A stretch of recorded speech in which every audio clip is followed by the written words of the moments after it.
On the news, Lagos State Governor Sanwo-Olu and Minister of Works Umahi visit Independence Bridge, apologize for traffic gridlock. INEC rejects petition to recall Senator Natasha, declares it inadequate.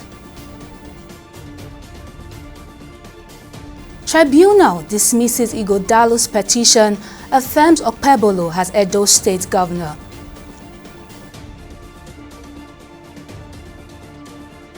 It's a pleasure to have you join us now on TV360 Nigeria. I am Victoria Akonde. Now, the governor of Lagos State, Babajide Sanwo-Olu, has apologized to Lagosians who were left stranded in hours-long gridlock owing to the repair work going at the Independence Bridge in the state. The closure of the Independence Bridge for repair left thousands stranded in traffic between Wednesday evening and early Thursday. Speaking to reporters on Thursday during a visit to the bridge to inspect the level of work, Sanwo-Olu apologized for the traffic situation, saying that renovation work was necessary to prevent an imminent disaster. The governor stated that more should have been done in communicating with residents of the state about the development. It was a case of we all rushing out yesterday after a very long holiday, after a very long weekend for 4 or 5 days. People needed to get to work immediately. People needed to get back to school, and businesses needed to start, and this part of the city is like what we call the CBD, which is the business district. And so because of the inadequate communication, and I would take responsibility, ineffective communication because they had started even before then, so you just assume that people are aware. No, you have to continue. Communication is enforcement. You have to continue before, people now make alternative plans to be able to use other routes and other, corridors, out of it. And so one of the things that I would also be advising a lot of our citizens is that this kind of thing has also happened, in another form. Let's think out of the box. Let us now know that if you don't have a business to do in Victoria Land in the next 2 to 3 weeks, conduct your business via social media, via telephone, via meetings, Zoom meetings and online meetings, and plan ahead, so that if you don't need to come and visit somebody here, please, you don't have to come. With all due respect, we'll advise him, we'll tell him what we've found out, as much as I, as the governor, want this bridge to be open last night, today, the reality on ground is that we need to get to fix this road, do this problem, solve this problem once and for all, because I do not want to be held accountable for a disaster that might still happen, further down the line. Meanwhile, the Minister of Works, David Umahi, has also apologized to Lagos residents for the closure of the bridge, stating that he was not pre-informed before the closure. He said they had to assess the construction issues and will address them.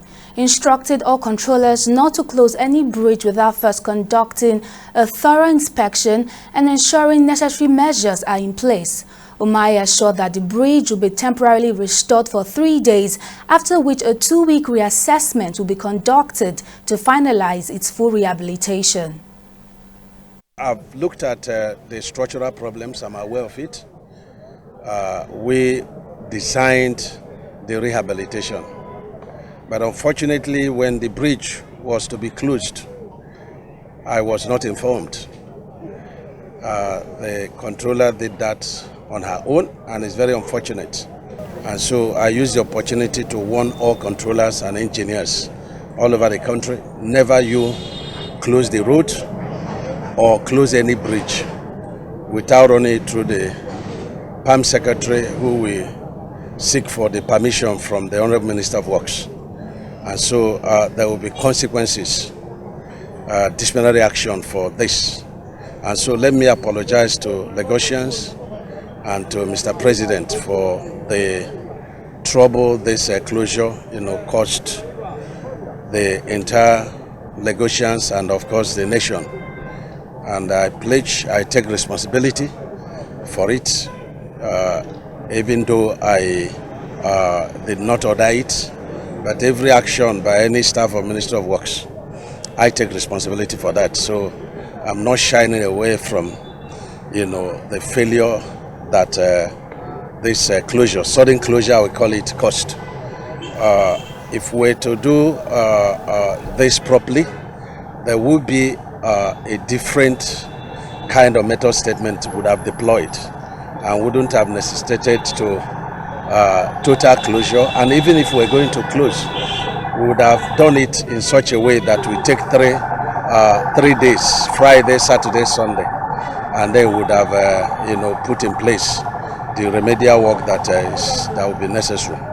So what we are doing now is to restore the bridge temporarily within the next 3 days. By Sunday, this place will be totally open, and then after 2 weeks, we will look at the settlement, and then we will take out 3 days to put the permanent structure. Now, Justice Akintayo Aluko of the Federal High Court in Lagos has struck out a suit against the construction of the Lagos-Calabar Coastal Road project filed by some indigenes of the Okunwaja community and other concerned property owners at the Okunwaja in Etiosa local government area, Lagos State. It ruled that the suit lacked jurisdiction. Delivering a ruling on the arguments presented by the parties, Justice Aluko stated that the issues raised in the notices of preliminary objection by the first to third defendants, as well as the ninth defendant, were resolved in favor of the objectors and against the plaintiffs. The judge further noted that counsel for the plaintiffs had made an alternative submission in his written address, urging the court not to strike out the suit, even if it determined that it lacked jurisdiction to hear the case.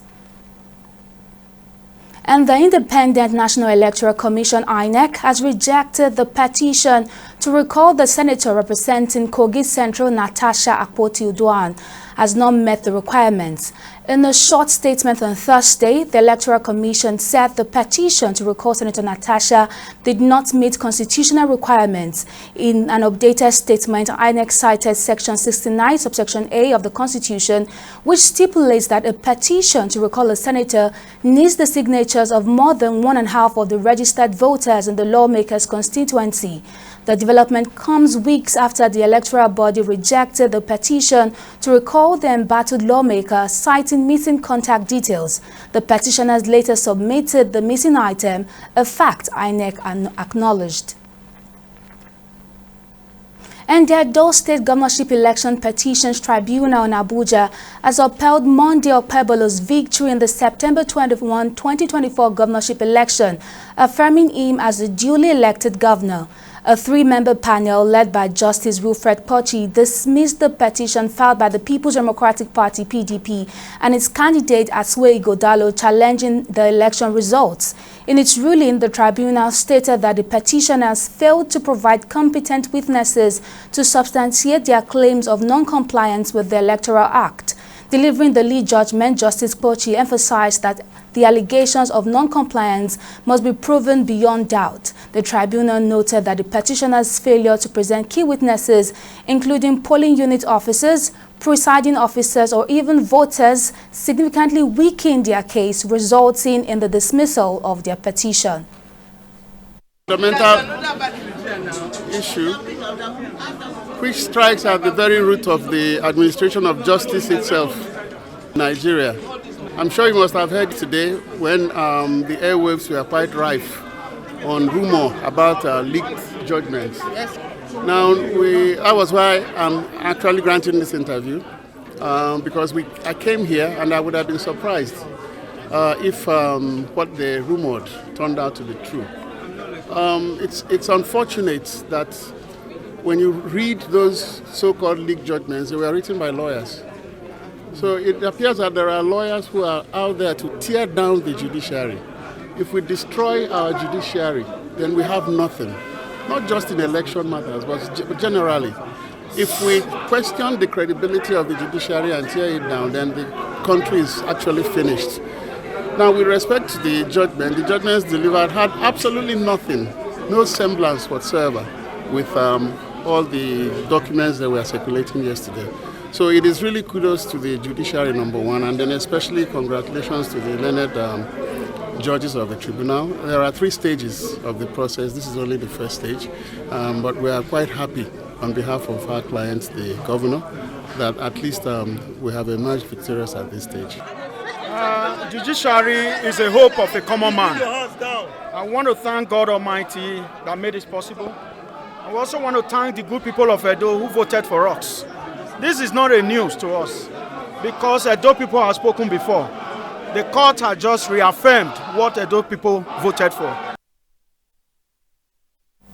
Meanwhile, the People's Democratic Party candidate for the 2024 Edo State governorship election, Asuwe Ighodalo, has announced his decision to challenge the Edo State Tribunal verdict at the Court of Appeal. In a statement released hours after the ruling, Ighodalo stated that he had instructed his legal team to proceed with the appeal, describing the tribunal's decision as a huge travesty.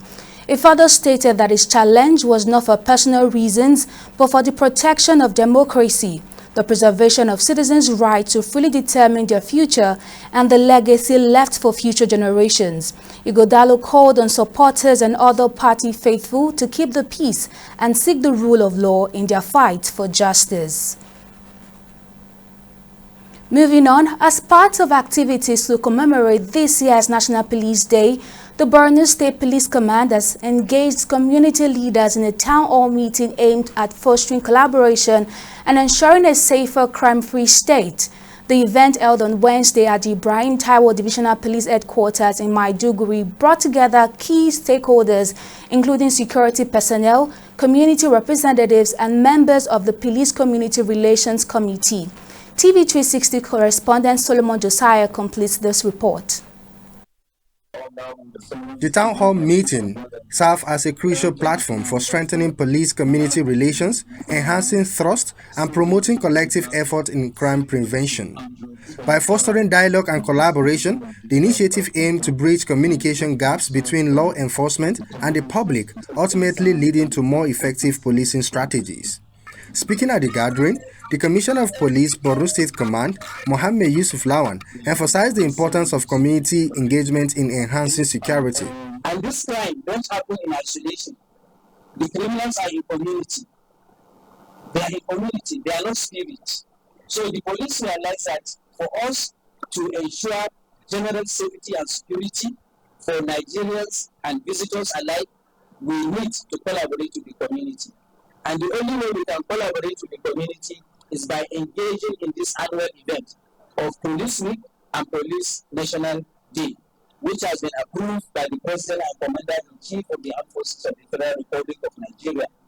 In his remarks, the chairman of Police Community Relations Committee emphasized the need for continued collaboration between the police and local communities to strengthen security efforts. Also speaking, the chairperson of the Women's Wing of the PCRC, Borno State, highlights the crucial role of women in crime prevention and community policing. The Borno State communities are happy under your leadership because you have successfully reduced crime to its barest minimum. We can now sleep with our own eyes closed. So we wish to assure you that we will be continuing to support the Nigerian police to the best of our abilities, and we are directing all chairmen of divisions to support the divisional officers in combating crimes in their areas. As Police Community Relations Committee leader, we have a unique perspective on the importance of law enforcement in our communities. We know that police officers are not just enforcers of the law, but also guardians, mentors, and role models. We also recognize the critical role that women play in police enforcement, from patrol officers to detectives.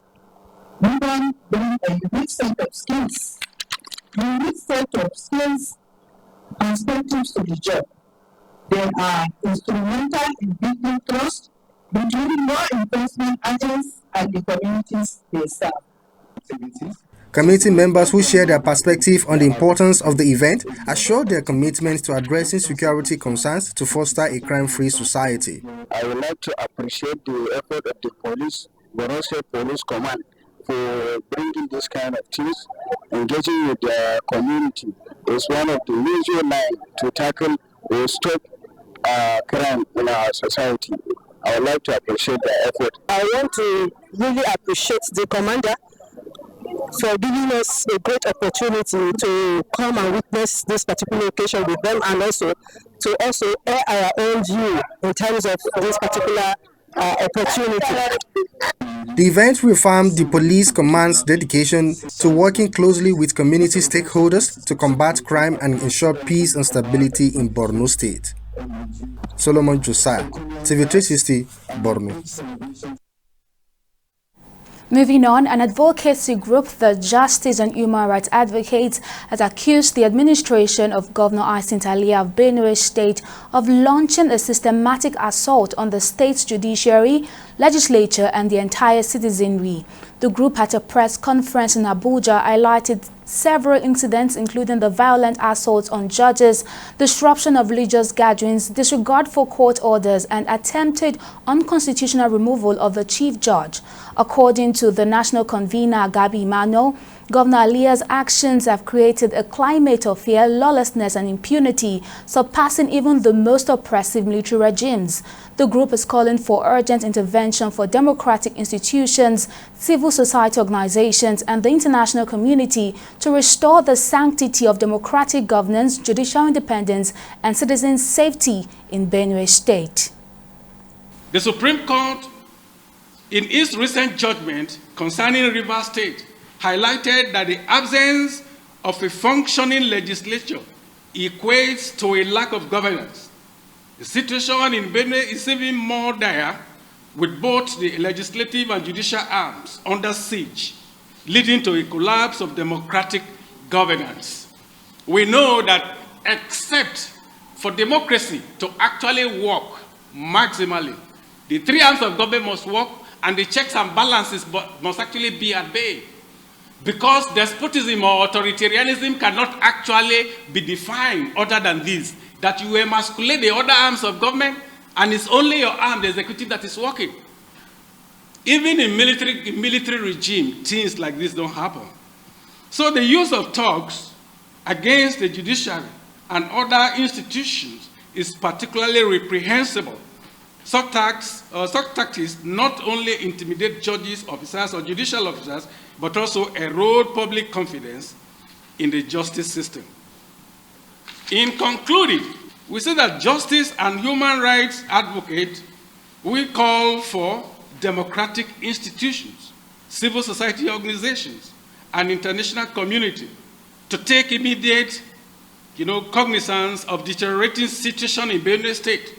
We demand an urgent intervention to restore the sanity of democratic governance. It's time for a short break. Still to come on News Now, Myanmar leader heads to Bangkok as quake deaths climb to 3,000. Details of this story will be brought to you right after this break.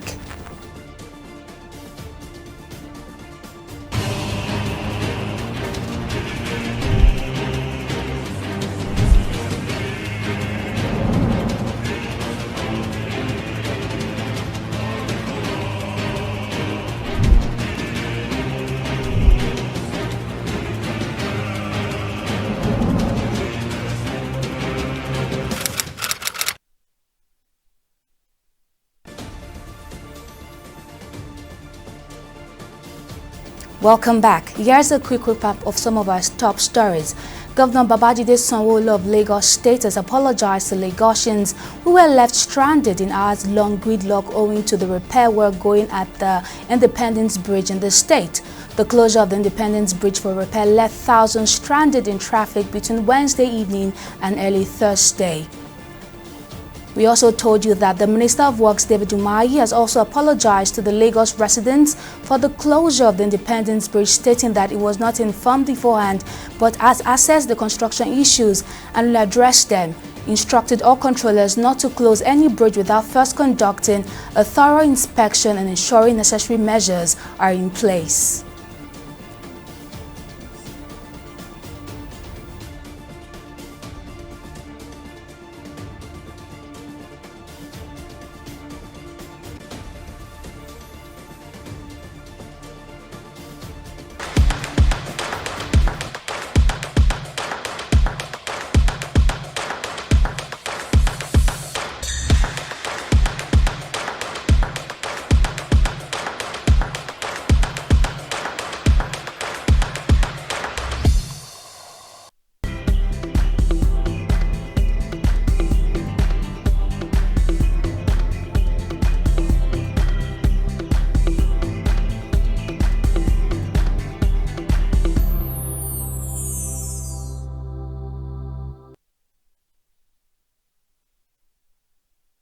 It's time for business news. Tamilore Akinkwole is on standby with the latest. What's the latest, Tamilore? Thank you, Victoria. Well, in the world of business, in a major shift in global trade policy, U.S. President Donald Trump has announced the 10% baseline tariff on all import with additional country-specific duties.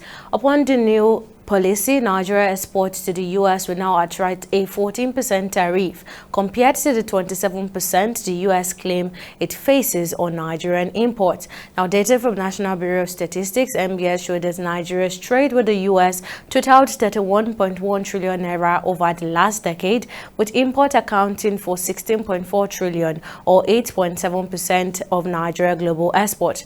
Now, economist Segun Sokpiton, while reacting to this, believes that the new tariff will raise costs but may not significantly disrupt Nigeria's economy. It suggests that businesses, especially SMEs, explores alternative markets such as Asia, where trade barriers may be lower, while consumers in the U.S. might bear the higher cost. He emphasized that Nigeria should focus on securing better trade agreements or diversifying its export destinations to mitigate any economic impact. So basically, this is this means that Nigeria will pay more. Nigerian businesses exporting products into the U.S. will pay more in terms of taxes, which obviously then means that the profitability of those transactions will be negatively impacted. So for those individual businesses, they will have to find a way to pass that on. So I would imagine that at some point in the value chain, that additional cost will be passed on to a consumer somewhere along that chain. But generally speaking, it definitely means that you are receiving less value for the items that you're exporting into those countries into the US because you are paying more taxes. Having said that, however, it's also important to then contextualize that within the realms of the proportion of our total exports that goes into the United States. And depending on which year you're looking at, that range from between 5 to 10% at any point in time, which, yeah, it's a lot, but it's not significant enough to create, a massive negative impact or outlook on our trade balances, on the profitability of our export business, on our forex revenues, and all of that. So the impact will be mitigated. It will be there, but it's not something that we will not be able to navigate our way around. We're going to short break here and be back with Stock Market Report.